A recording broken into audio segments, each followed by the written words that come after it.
अस्सलाम वालेकुम दोस्तों, मैं चंदा जुनेद आज दोबारा से हाजिर हुई हूँ एक नई वीडियो लेकर। दोस्तों, अगर आपको ये मेरी वीडियो पसंद आए तो मेरे चैनल को जरूर सब्सक्राइब कीजिएगा। दोस्तों, आज की ये खौफनाक कहानी जो मैं आपको सुनाने जा रही हूँ, ये कहानी हमारे साथ हमारी एक सब्सक्राइबर ने शेयर की है। तो चलिए ये कहानी सुनते हैं खुद उन्हीं की जुबानी।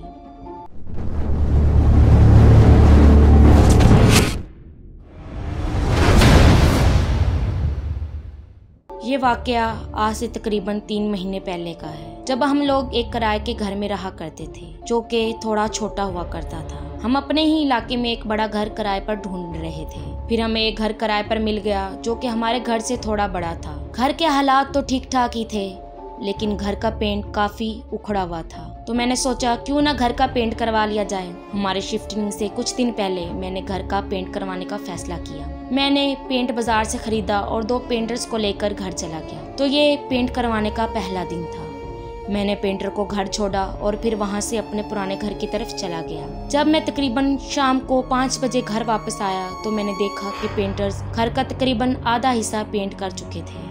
अभी मैं घर का जायजा ले ही रहा था कि अचानक से मेरी नजर एक दरवाजे के ऊपर पड़ी और उस दरवाजे के ऊपर बहुत ही बड़ी कील लगी हुई थी और उस कील में एक तावीज लटका हुआ था। मैंने पेंटर्स को कहा कि इस कील को निकाल दीजिए। तो अब वो दोनों पेंटर्स हैरानी से मुझे देखने लगे और कहने लगे हम ये काम नहीं कर सकते। और उन्होंने बताया कि हमारे एक जानने वाले हैं, उन्होंने भी दरवाजे के ऊपर से कील निकाला था और उसके बाद वो बहुत ही ज्यादा बीमार हो गया, तो हम ये काम नहीं कर सकते। और फिर वो वहाँ से चले गए। मैंने उनकी इस बात को कम अकली समझते हुए उस कील को खुद ही निकाल दिया और उस कील को निकाल कर मैंने घर से थोड़ा दूर फेंक दिया और तावीज को एक कागज में लपेटकर अपने घर से दूर एक दरख्त के तने में फंसा दिया और फिर वहां से अपने घर चला गया। और अगली सुबह जब मैं घर से बाजार गया और मैंने पेंट के कुछ डिब्बे खरीदे और सुबह ही सुबह उन डिब्बों को लेकर अपने किराए के घर में रखने के लिए चला गया। और जब मैंने दरवाजे को खोला, मुझे ऐसे लगा जैसे घर के अंदर से किसी की आहिस्ता आवाज में बोलने की आवाजें आ रही हूँ। तो मैंने सोचा आसपास बहुत सारे घर हैं, तो हो सकता है कि किसी और के घर से आवाजें आ रही हूँ। अभी मैंने घर के दरवाजे को थोड़ा सा ही खोला था कि अचानक से उन आवाजों का आना बंद हो गया और एकदम से खामोशी छा गई। जैसे ही मैं उस घर में दाखिल हुआ तो मुझे अचानक से बहुत ही ज्यादा ठंडक महसूस होने लगी। मुझे ऐसे लगा जैसे घर में एसी लगा हुआ हो। वो शदीद ही गर्मियों के दिन थे।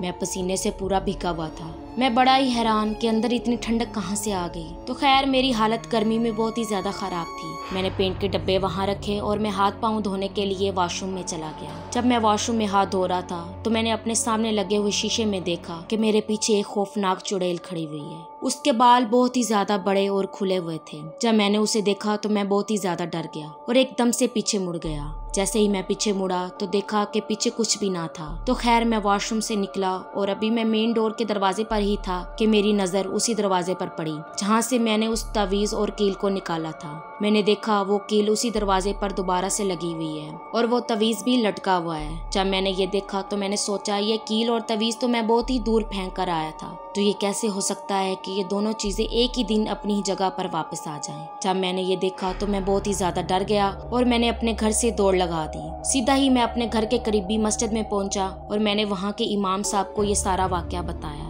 तो उन्होंने मुझे एक आलम बाबा का एड्रेस दिया और कहा कि तुम फौरी जाकर उन्हीं से राब्ता करो। मैं फौरी उस आलम बाबा के पास पहुंचा और उस आलम बाबा को लेकर मैं अपने घर चला गया। आलम बाबा तो घर में दाखिल हो गए, लेकिन मैं उनका इंतजार दरवाजे में खड़ा होकर करता रहा। 10 मिनट तक वो आलम बाबा घर के अंदर रहे।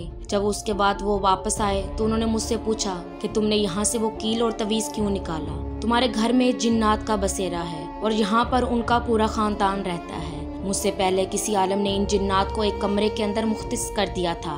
फिर इसने दरवाजे के ऊपर कील और तवीज को लगा दिया ताकि वो इस कमरे से बाहर ना आ सकें और इस घर के रहायश पजीर लोगों को नुकसान ना पहुंचा सकें। उन्होंने मजीद बताया कि जब किसी घर में जिन्नात डेरा डाल लेते हैं और उस घर से निकलने का नाम नहीं लेते तो फिर एक ही हल होता है कि उन्हें घर के कुछ हिस्से पर मुख्तस कर दिया जाता है और उनसे ये मुआहदा ले लिया जाता है कि ये जिन्नात घर के उसी जगह में रहेंगे और घर में रहने वालों लोगों को नुकसान नहीं पहुंचाएंगे। और फिर वहाँ पर एक तवीज वगैरह पढ़ाई कर कर लटका दिया जाता है जिससे वो जिन्नात अपनी हदूद पार नहीं करते। तो तुमने आज ये तवीज को निकाल दिया जिसकी वजह से वो जिन्नात का मुआहदा टूट गया और वो बहुत ही गुस्से में है, लेकिन मैंने अब फिर से जिनसे मुआहदा कर लिया है वो अपनी जगह पर वापस चले गए हैं। अगर तुम चाहो तो अपने घर में दोबारा रह सकते हो, मगर याद रखना इस दरवाजे के ऊपर लगे हुए कील और तवीज को मत निकालना। तो ये सब सुनकर मैं बहुत ही ज्यादा डर